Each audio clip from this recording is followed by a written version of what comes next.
დღეს საქართველოს ეროვნული გმირის გენერალ-მაიორ გენო ადამიანის დაბადების დღეა. თარიღთან დაკავშირებით აფხაზეთის ავტონომიური რესპუბლიკის მთავრობის წევრებმა და თავმჯდომარემ გმირთა მოედანზე ბიუსტი ყვავილებით შეამკეს და მის ხსოვნას პატივი მიაგეს. გენერალი გენო ადამია 1993 წლის 28 სექტემბერს კოდორის ხიდზე დაიღუპა. სოხუმის დაცემიდან მეორე დღეს.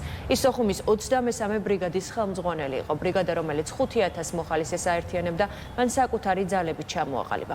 გენო ადამია მაშინ მოკლეს, როდესაც უკან სოხუმში შესვლას ცდილობდა. ის თბილისის ძმათა სასაფლაოზეა დაკრძალული. მისი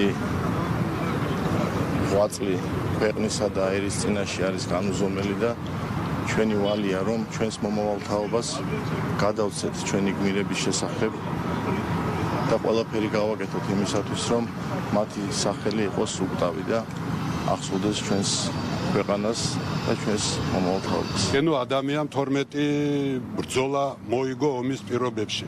ეს იყო უკომპრომისო და შეუვალი ადამიანი, რომელმაც დაგვამახსოვრა თავი, როგორც ძალიან თბილმა, ძალიან მეგობრულმა ადამიანმა და ამავდროულად ის იყო შეუვალი და ის იყო მტრის მიმართ და საერთოდ საქმის მიმართ ძალიან კონკრეტულად ჩამოყალიბებული პიროვნება.